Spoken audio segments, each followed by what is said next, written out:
बाबा कुंडेश्वर पथरपेंडी उत्सव सम्बलपुर जिला कुचिंडारे शीतल षष्ठी यात्रा लगी बाबा कुंडेश्वर पथरपेंडी उत्सव बुधवार राति शेष हो जाए।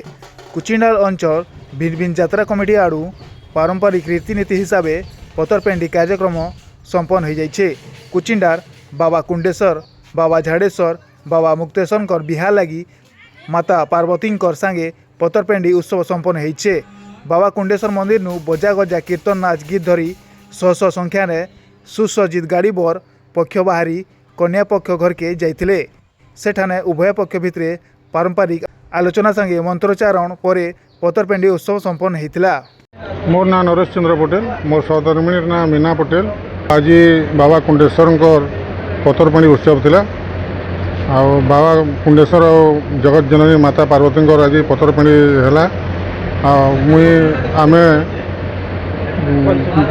बाबा कुंडेश्वर पिता एवं सौभाग्य प्राप्त करूँ।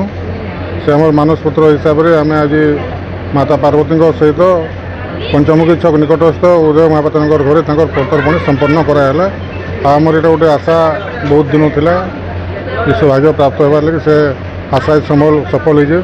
आम बहुत खुशी होचु, बहुत आनंदित होचु। उदय कुमार महापात्र आमर धर्मपत्नी ज्योतिरानी महापात्र कन्या पिता हिसाब रे आमे पार्वती माँ के आनिकरी आमे घरे आमर इटा आमे कन्यार माता पिता हेबार सौभाग्य प्राप्त होइछे। आमको ई वर्ष बहुत वर्ष हेलान मोर गोटे स्वप्न थिला जे मुई शीतल षष्ठी रे कन्यार माँ बापा हेबार लगी आमे बहुत दिन मोर स्वप्न थिला।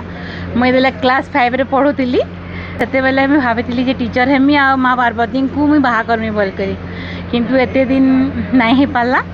आबे एते वर्ष पर एटा आमर मनोकामनाटा पूर्ण हैला। बहुत वर्षर स्वप्न पूरा हवा लगी मैं बहुत खुशी। शिवनारायण साहू आज बाबा कुंडेश्वर का पथरपेंडी उत्सव थिला। से उत्सव रे समस्ते योगदान करी माता पार्वती घर के आसीथिलु। आ बहुत धूमधाम रे आज पथरपेंडी उत्सव पालन है।